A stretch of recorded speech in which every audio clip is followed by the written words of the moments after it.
All right. Good morning, good afternoon, good evening, everyone. My name is Tara. I am a part of the local plant group here in Downingtown, Pennsylvania, southeastern PA, called Restore Our Roots. And we are doing a famous repeat of our East Branch Brew Company presentation on gardening for wildlife. And you'll know why we're doing this in just a minute. But I'm here with other Restore Our Roots members, and they'll introduce themselves as we go along. So why are we even doing this? Well, Dr. Doug Tallamy, who is an entomology professor at University of Delaware, nearby to where we are located, has this thought that you see on the screen. The Garden for Wildlife illustrates how every individual can contribute to a world where nature and humans thrive together. And that's what our initiative is, and our intention here is tonight is just to have not just nature and humans like separate, but nature, humans being included in nature, thriving together in harmony, but living alongside wildlife. And we'll give you some tips on how to do that tonight. And I'm going the wrong direction. Here we go. The Humans Restore Our Roots. We are a volunteer group that started in 2019 as a subgroup of the Downingtown Borough's Parks and Rec Committee. We're passionate about environmental literacy and that every yard, place of worship, business, school counts in that. We have planted a lot of trees and shrubs in the borough in several places that may be familiar to you, including Kerr Park, Marinelli Park, the Downingtown Library, along Copeland Run, in between Beaver Creek Elementary and Grace Light Church, and soon to be Johnsontown Park. We also have several public events, including native plant sales that we'll tell you about at the end of this webinar or presentation. And we also have a monthly newsletter with some tips about plants and interesting things that we've been doing and how to get involved. And you can follow us on social media. And we'll be focusing tonight on a very exciting new initiative to certify the Downingtown Borough as a National Wildlife Community Habitat. And the National Wildlife Federation is a national conservation organization, and they have several initiatives going, and one of which is this community habitat certification that we started here in the borough with the Borough Council's permission and blessing back in May of 2024. And it's to promote all kinds of habitats within the borough so we can all become a healthier, sustainable, and more wildlife friendly community. And it doesn't just include private homes, but all of those that you see here on this slide. And we already have several partners, including East Branch Brew Company, Downingtown Parks and Rec, the borough, as well as the Downingtown Shade Tree Commission. And we're looking for more partners. So if you're interested, please reach out to us and we'll have our contact information at the end of the presentation. And part of that certification is accumulating points in several different categories that focus on aspects like outreach, public events, wildlife sale, wildlife pollinator plant sales, and also certifying yards. And so we'll talk about that again towards the end, but we are making great headway since May, and we have a lot more certifications to do. So why backyard habitat, though? There are a lot of statistics that we need to create more green spaces and more pollinator-friendly yards. And Doug Tallamy, who I mentioned before, thinks that each of us can contribute to this need. Each yard matters. And you can just read some of these quotes that you see on the screen, that Downingtown, is on a remarkable growth trajectory. And when we have that, we lose wildlife habitat typically. We don't create more of it.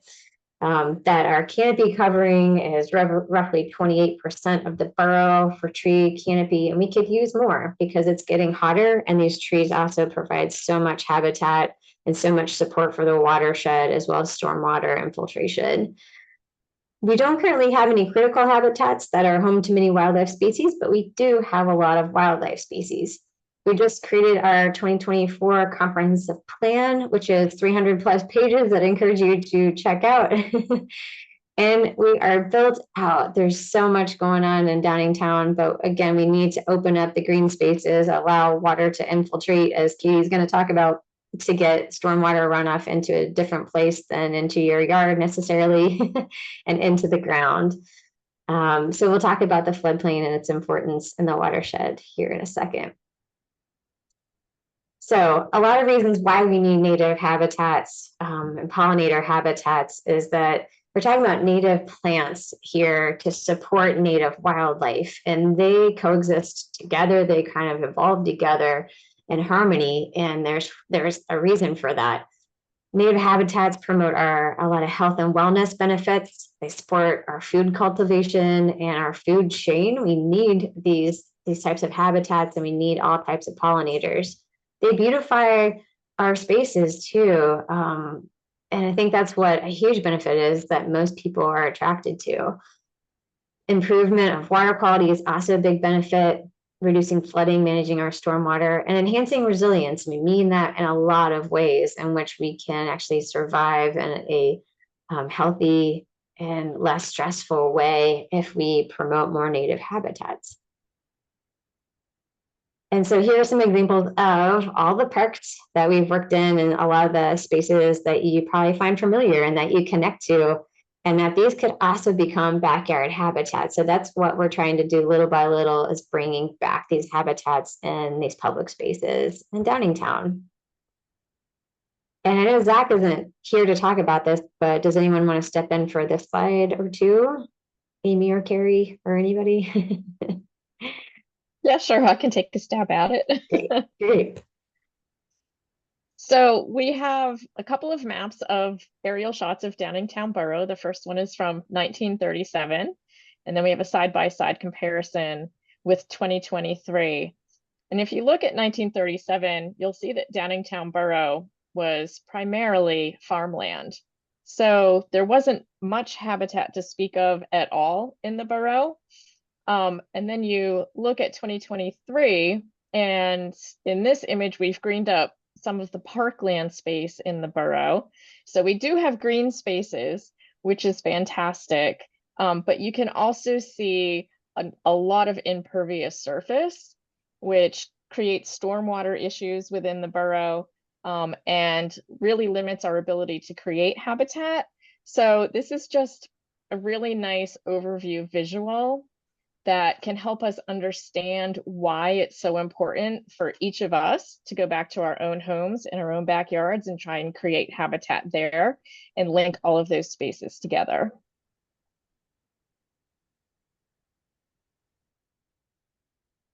Katie, you're up.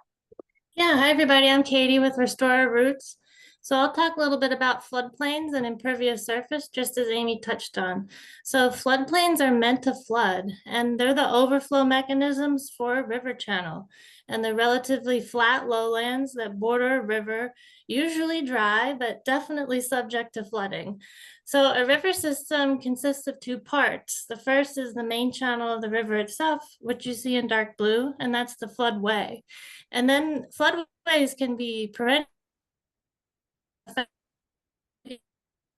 the streams that we're looking at, but the area that buffers a waterway is called a riparian zone. And we often use that term when we're planting in riparian. Floodplains are located within that riparian zone. And when a floodway or river channel is adequately connected to its floodplain, the floodwaters are essentially able to speak to that floodplain and soak into the floodplain soils, which reduces the amount and velocity of water rushing downstream. So it's essential for streams and rivers to have connection to their floodplain because it slows that flow of water. It reduces the erosive forces of the water and allows for filtering of pollutants and capture of sediment. Excess water and flooding into that floodplain is definitely a normal part of a stream ecosystem. It's essential for the river and the ecosystem to have nutrients and sediment flowing and being transported through that system. And floodwaters carry nutrients and sediment, which are natural elements of an aquatic ecosystem. But then, you can go to the next slide, Tara. When we place impervious surfaces like buildings within the floodplain, it reduces the potential for floodwaters to infiltrate back into the soil. It reduces the actual physical surface area and space that water is allowed to reach. Plus, it decreases the soil substrate that allows the water to soak in to the subsurface soils. Impervious surfaces quicken the transport of the water, and they do not provide flood control. So within a riparian corridor, the buffer or border of the waterway, it provides greater ecosystem services to adjacent communities when the floodplain is clear of impervious surfaces like roadways and buildings. The floodplain provides the greatest benefits when it is vegetated, since vegetation, root structures, and leafy components of the actual plants that are there, they work to capture and retain and help infiltrate water in greater volumes. So flooding regimes are impacted by many factors within our ecosystems, including precipitation trends, hydrology, topography of the landscape, as well as land use change over time, just as Amy was talking about. You can go to the next slide. And so being part of a watershed really speaks to being impacted by our upstream land use and flood regimes in our upstream ecosystems. A watershed is really a land that drains or sheds the water into a specific water body. Everywhere on Earth is in a watershed, whether you're near a stream or not. Where water flows and ultimately ends up, it depends on the topography or ground slope of the land. So the water bodies and hydrology of the landscape are all connected within a watershed, and that's why it's so important to be aware of how we are impacting water quality nearby us, but also how we impact the downstream communities in a watershed. And in turn, the upstream land use and land use changes also impacts downstream communities. So Downingtown here sits at a confluence of 3 Huck 12 watersheds, which is Beaver Creek, East Branch of the Brandywine, and East Branch of the Brandywine Creek Beaver Creek, which are the Huck 12 names, but we are subject to the receiving of waters from many different land use types upstream of us. And one of the best ways to improve water quality around us and also upstream is to plant and maintain native vegetation on your land to assist with capturing floodwater, improving water quality, providing wildlife habitat, and increasing the flood storage capacity for future heavy rain events.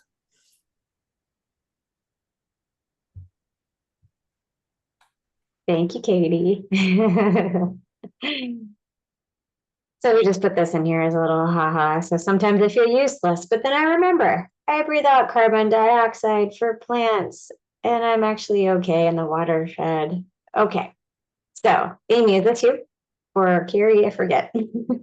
Yeah, this is me. Yay. So Katie just beautifully described, especially here in Downingtown, we have a lot of water issues. I know a lot of people in the have had water in their basement. So we know why it's important to add native vegetative habitat to our yards. And now we're going to talk you through the individual steps for certifying that home habitat with the National Wildlife Federation. And there's 5 steps for certification with National Wildlife Federation, which are providing food, providing water, providing cover, providing places to raise young, and sustainable practices. And once you have all 5 of those, we'll give you examples of each one of those categories. And then once you have all 5 of those in your yard, then you're ready to go ahead and certify that habitat. And I think Carrie is going to talk us through some of the components of food as the first step. Yeah, welcome. The birds that rely on the insects in the summer usually turn to berries when the weather starts getting colder. So that's our woodpeckers, robins, waxwings, mockingbirds, bluebirds, catbirds, thrushes, and even chickadees. Seed-eating birds like juncos and goldfinches, they absolutely love the dried flower heads of asters, coneflowers, and other native flowers. Some great edible fruits for us as well as wildlife include the American persimmon, blackberries, blueberries, elderberries, raspberries, serviceberries, and pawpaw. So for the food, we need to have at least 3 of the following, and I'll go into more detail about them. For people that have bird feeders, provide multiple bird feeding stations in different areas of your yard to kind of that keep your bird feeders cleaned regularly. You can clean them with some hot water and let them dry completely to prevent the spread of diseases or other sicknesses. And make sure that when we're looking at our bird feeders that we keep the seeds dry and clean, and watch out for any mold so we don't spread any sicknesses that way. Um, for another food source, you can leave your leaf litter. Earthworms and other invertebrates consume and the decomposing leaves and become a buffet for an array of other bird species and wildlife, like the blue jays or chickadees. Fireflies, their larvae eat the snails, worms, and slugs, so they're a great food source. For caterpillars, you can provide a lot of um, plants that they can survive off of. So, for example, the zebra swallowtail loves pawpaw. The spicebush swallowtail can have spicebush and sassafras. And then we all know our monarchs love the milkweed. Um, a great thing that you can do is to don't cut back the milkweed or the other plants until wintertime or leave them. Monarchs, for example, they have about 4 generations before they emerge. They can have 4 generations in one season, and the last one that can emerge in like September and October, they're the ones that fly to Mexico. You can also leave dead trees to attract insects, moss, fungi, and it becomes a really fancy restaurant for our wildlife. All right, you can go to the next slide. So for our water sources, we need to have at least one of the following. So with bird baths, that's typically what most people do. To enhance small birds to jump in, make sure that the bird bath is no more than 3 inches deep. You want to allow birds to get a good foothold while they're bathing. So at the bottom of the bird bath, you can add some texture like rocks or stones. For the winter, you could invest in one with an electric heater, or if you have time, you could check your bird bath in the morning, bring it inside, thaw it out, and maybe switch it out with another uh, bird bath. And just like the bird feeders, you want to wash them regularly in the summertime. Uh, the bottom of the bird baths can get pretty slimy, covered in bird droppings or algae. And we also want to reduce the amount of mosquitoes. So it's recommended that you wash them or at least rinse them 2 to 3 times a week. And then once a week, give them like a scrub with some soapy water. You can also have seasonal pools or vernal pools. Vernal is derived from the Latin word for spring. They are a type of wetland, some resembling larger puddles. They fill small basins at the base of the trees or in natural depressions in the landscape with rainwater and melted snow. When the trees are without leaves in the winter or early spring, the tree roots really aren't collecting as much water, so it stays at the surface.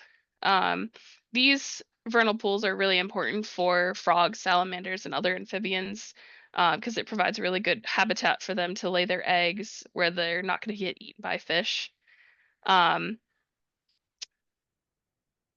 I would not recommend filling the natural depression. Just let them dry up naturally. Since we by mosquitoes really don't have a chance of, because they're not going to reach that warm water. And then, which is just really a shallow dish, like a flower pot, drainage saucer, or a pie tray. You could place it into the ground, kind of push it into the ground in a little depression that you dig. Or you could put it like on a bird bath pedestal.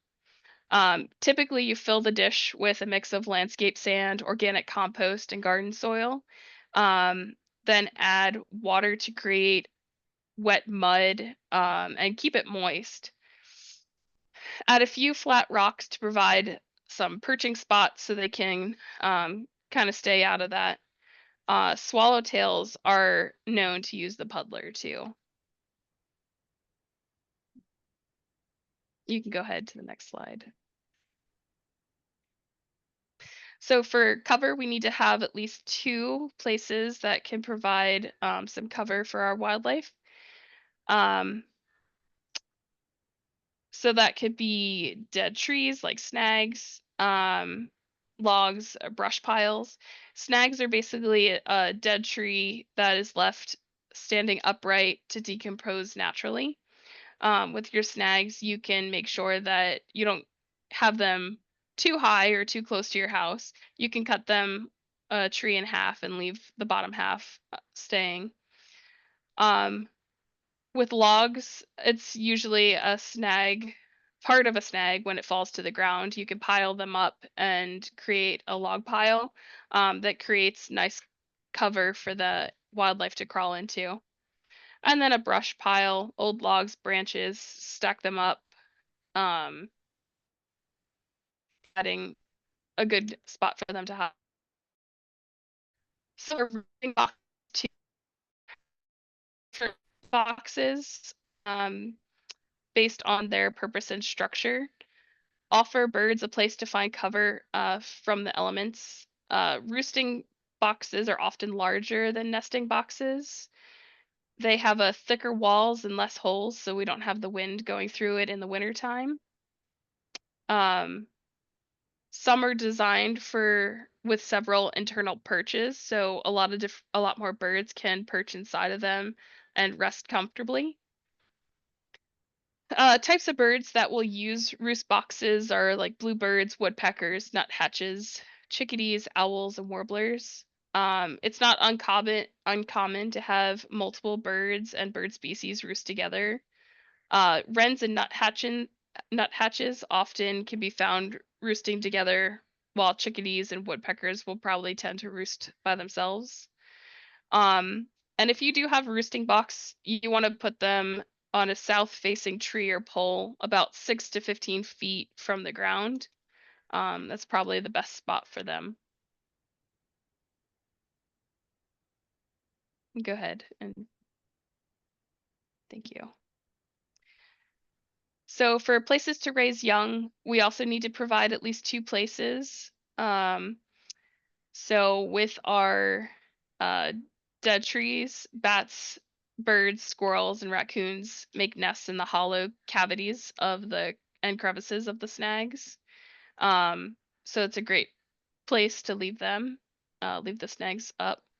We have our nesting boxes, which is set up nesting boxes before the breeding season, giving the wildlife some time to find them, put them outside maybe about mid to late March.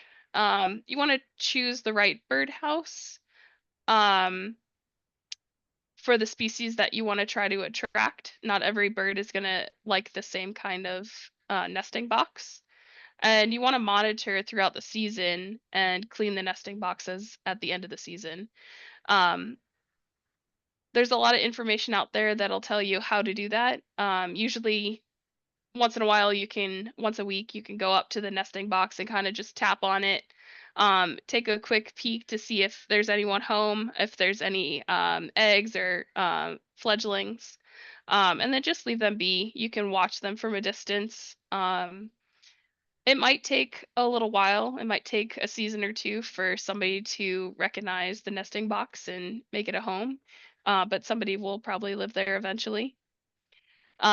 Great places to raise young, again, is leaf litter. Leave the leaves. Our fireflies, the larvae, emerge from eggs in late summer, and they live through the winter before they pupate in the spring. Some larvae might actually spend 2 winters in the leaves, so it's good to keep them around.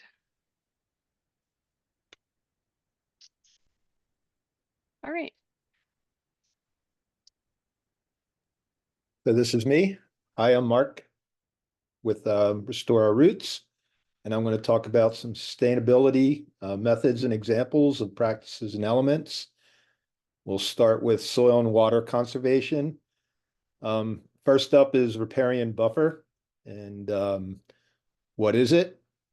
Katie mentioned it, and basically it's an area alongside of the stream that helps protect the impact of land usages such as development, stormwater runoff, and it also increases water quality. A good quality buffer includes trees, shrubs, perennials, grasses, and ground covers. Another way is capture rainwater from roof. Rain barrels are excellent. We can also direct water into a rain garden, which we'll talk about a little bit later. Xeriscape is basically the practice of landscaping using slow-growing, drought-tolerant plants to conserve water and reduce yard trimmings. It often means replacing grassy yards or grassy lawns with soil, gravel, mulch, and then some drought-tolerant plants. It's used mostly in arid climates, but it can definitely be applied in this area. Drip or soaker hose for irrigation.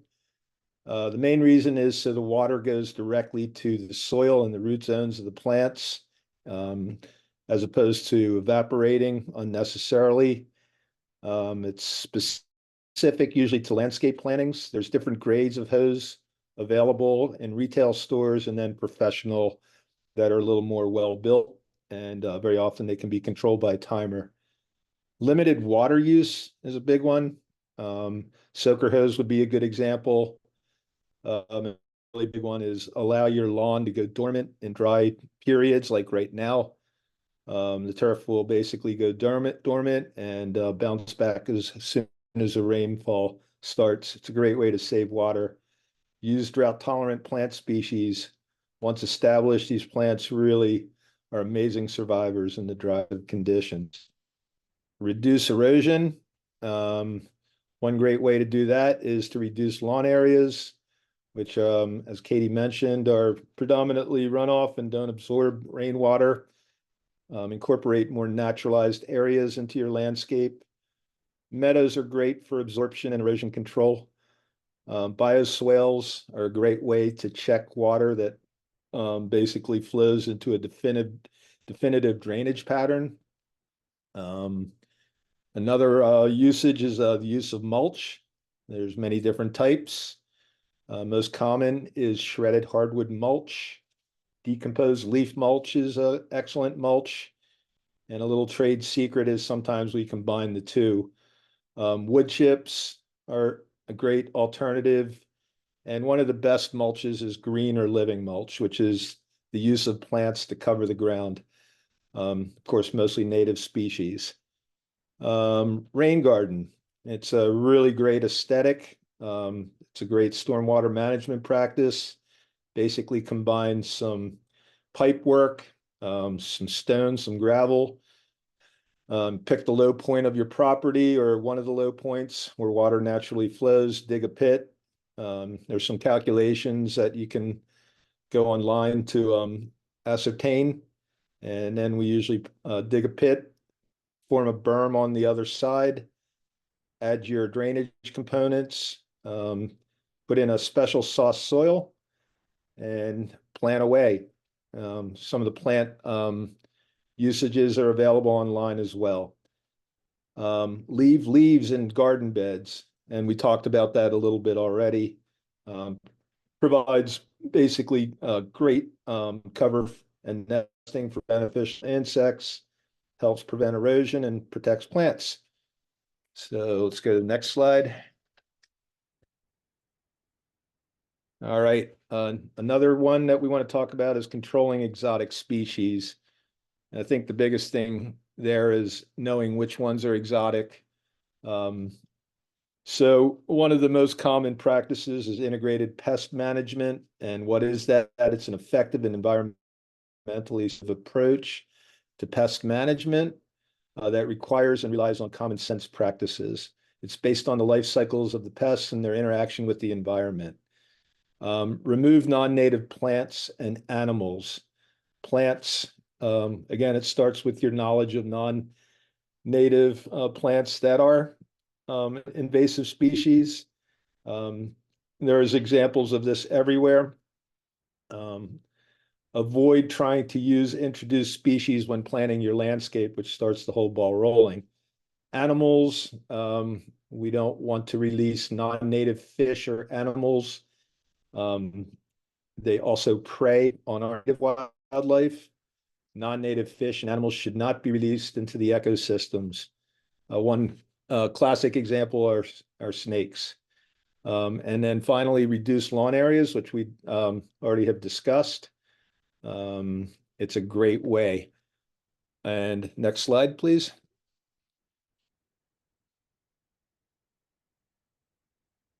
And some organic practices. So a really good one is to eliminate chemical pesticides. Some of the ways you can do it without are biological controls, usually natural enemies for controlling pests, such as ladybugs for aphids, etc. It's a deep topic with lots of side discussion, too long for this presentation, but also integrated pest management, which we just talked about, biochemical pesticides, which are naturally occurring substances that control pests by non-toxic mechanisms like insecticidal soap. We can also eliminate chemical fertilizers. Many alternatives would include natural fertilizers, such as manure, coffee grounds, compost, eggshells, fish, and organic fertilizers. And composting, of course, a great way to regenerate waste into nutrient-rich soil. And the use of compost bins is in a small yard or rural or urban area is necessary to because of the obvious drawbacks.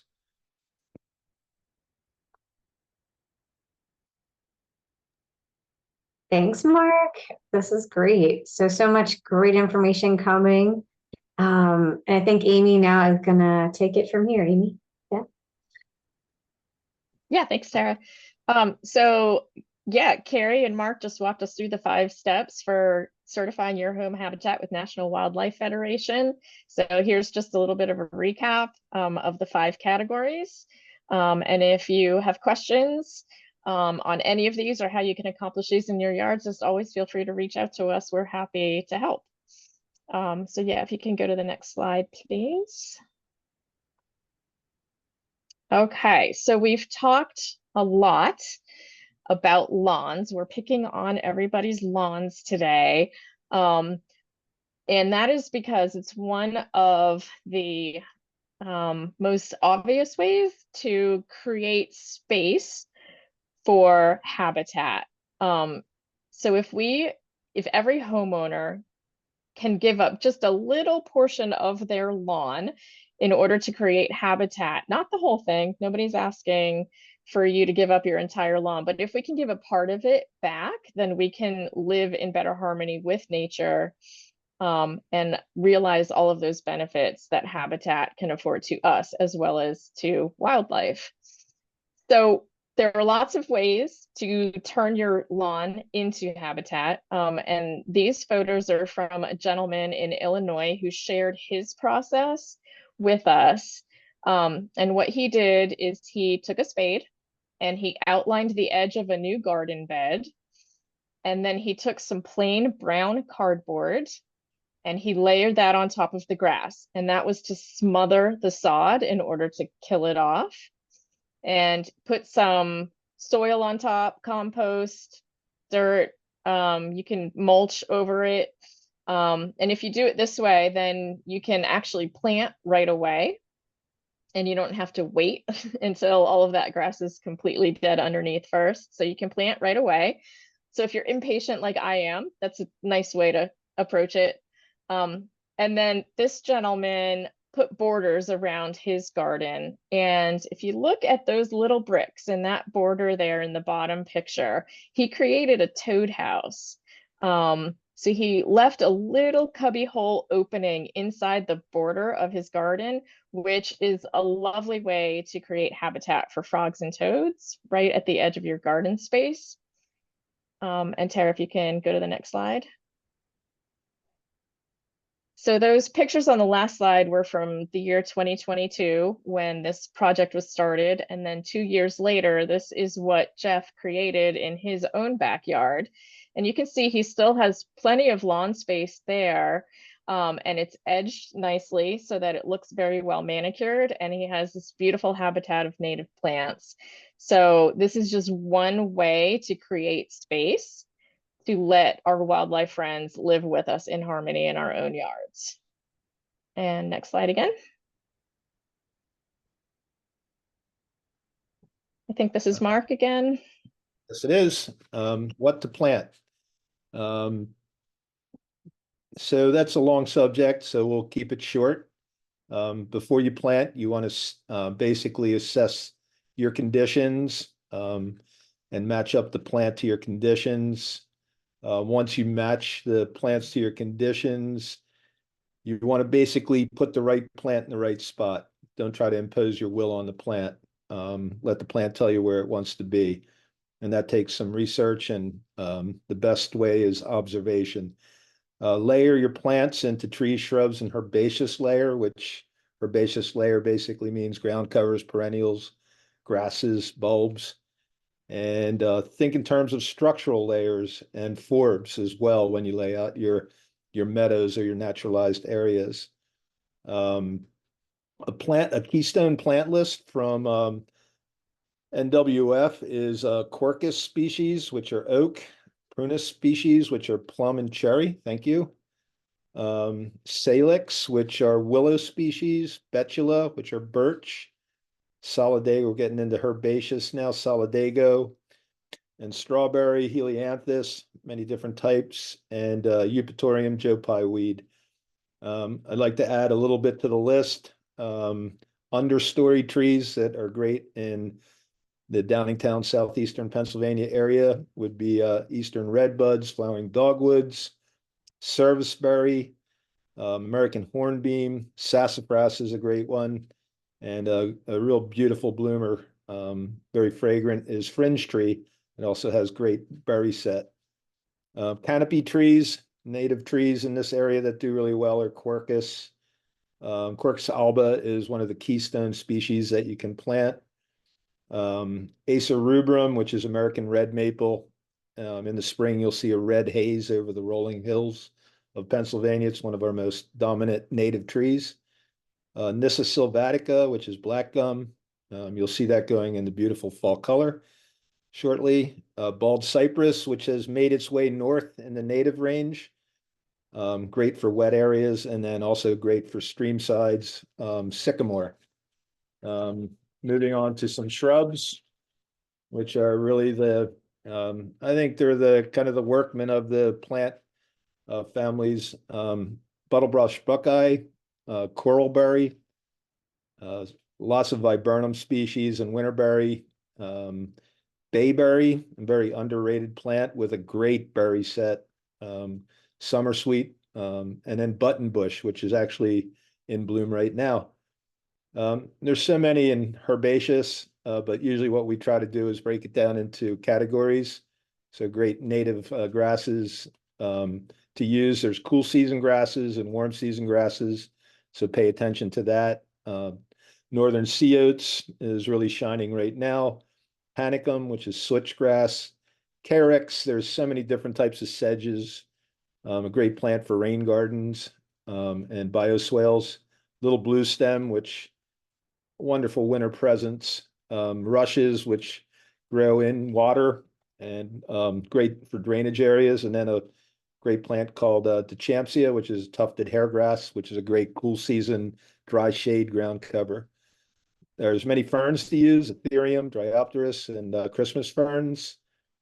And then the perennials I broke down into some shade and sun. Foam flower are great shade plants, wild ginger, columbine, woodland phlox, lobelia. There's a blue and a red, and bleeding heart is great, and that spreads out throughout the season as far as the plant list there. And then sun, great species that's very tough and drought tolerant is Stockies, lamb's ear. Coneflower is very popular, many different types. Straight species tend to be the most beneficial. Heliopsis, allium, which are onions. Beautiful, long-lasting flower, great foliage. Yarrow, hyssop, and one of the most important ones to plant for our monarchs is Asclepias or butterfly weed. And then part sun, there's a plant called turtlehead. which is great in bloom right now. Actually, Erigeon, Heuchera, which are coral bells, Monarda, and Penstamen. So that's what you can plant in a nutshell.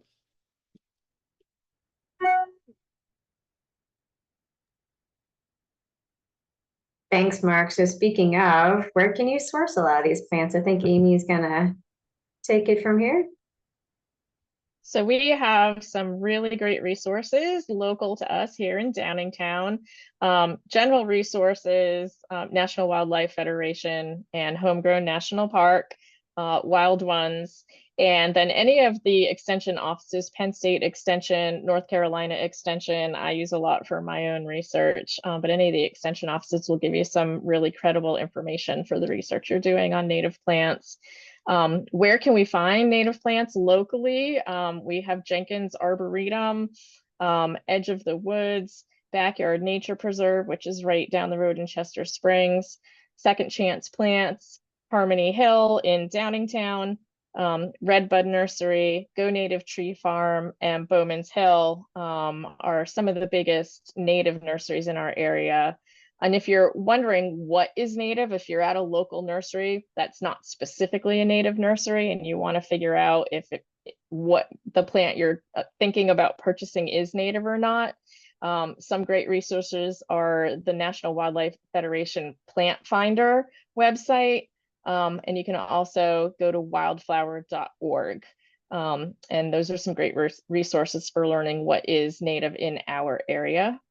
If you're looking specifically for seeds or for plugs, Ernst Seed is based in Pennsylvania, so you'll be able to get local eco-type seeds from them.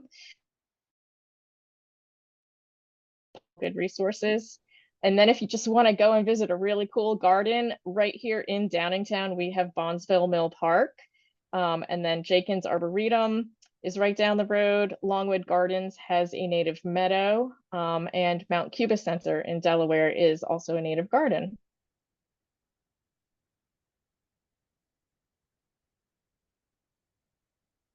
And in addition to all that, thank you, Amy. So many amazing places to go visit locally. And I find them super helpful, I think, just to see how plants are growing and how they're growing, where. But National Wildlife Federation also has a lot of great handouts on their website. We'll put the link in the video YouTube playlist too, and you can check these out, as well as just scan that QR code to get right to the site for these too. So some are about just how to even save seeds or how to even start thinking about your design. Some get into specifics about attracting butterflies, amphibians, birds. And then there's that great one on lawn reduction. It's a great start. So I think I'll just flow through this real fast, but there are a few good examples just even locally about small things, that you can do in and around your home landscape. Like we've been emphasizing, you don't have to go big on any of these efforts, but start small with success is what we always say. And this is an example from kind of my own yard, where the left side is where I live, and there's just a small kind of little garden patch, but the rest is lawn. And I ended up taking out that sidewalk and making the bed bigger. And I got a lot of support for the bed just from local places that I had composted and brought in limbs to do the hugelkultur method of building the bed with organic material. And I could plant right into it pretty immediately. And just over 1 to 2 years, you can see that bed has just grown. I probably planted way too many species in it. I think I have like 20 plus native species just in that little spot. And I've been moving them around to find happier places for them. But some I got free from plant swaps or starters from friends. And just kind of went from there. And it's nice, though, to start small and kind of see what plants are doing. Is this the right amount of sun and soil, right combination? And it's just a really fun adventure. So that was just a small little area. This is one where they converted their whole front yard into some type of pollinator garden, just let it all go. So I thought that was a really interesting one, and it's quite possible. So they have no mowing at all. And this one too is a big long conversion, and they even put some native plant signs out and just let things, kind of start with a lot of grasses and plants that spread well. Plants that are growing at different times of year also is important. And then highlighting plants that are those keystone species again, which are the ones that are kind of like the big hitters in the landscape, where they provide a lot of sources of pollen, or they're out for a long time of the year. They just have an important role in the ecosystem too, in the food web. And so those are wonderful to look for. And the list that Amy mentioned list a lot of those keystone plants.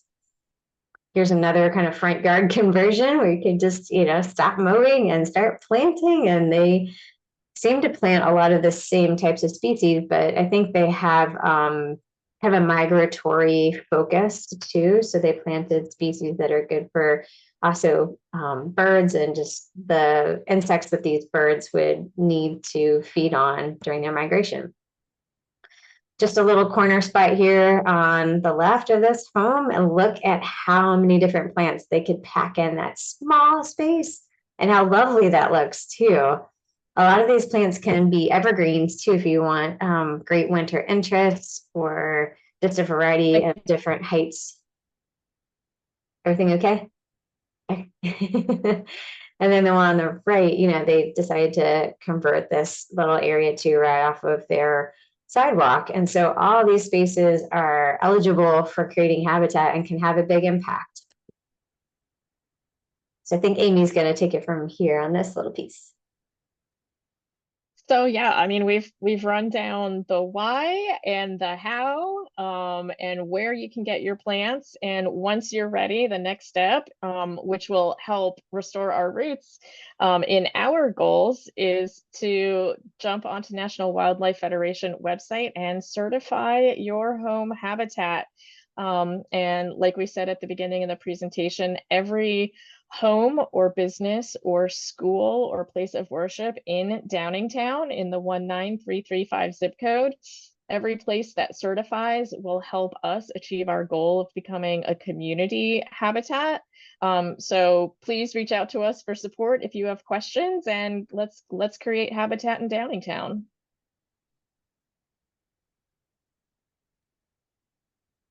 And we have a bunch of events to connect with us. If you want more support, just to chat with us one-on-one, we'll be at a number of these events. And maybe by the time you watch this video, these will have passed by, but check out our events page on our Restore Our Roots website. But to name a few, we have a Pawpaw Festival in partnership with Bondsville Mill Park. We also have a couple of festivals in the fall that we will be selling native plants, and we can advise on some areas, and we can also now provide consultations too. So Amy and I and a few others from the ROAR team are able to come out to your yard for a small donation to consult on your property to see how we can get you through that certification process and to enhance your habitats. And then we have a planting this fall also, which we do a lot of, in a new park for us beyond Johnsontown Park. So thank you so much for watching our video. I'm going to stop sharing and I'll let everybody pop on to say hi. You can actually see us. So we can all wave. Thank you. Yeah, thanks so much for watching. Thank you, everyone. We hope to see you at a Thank you. future event. So just reach out to us anytime. Thank you.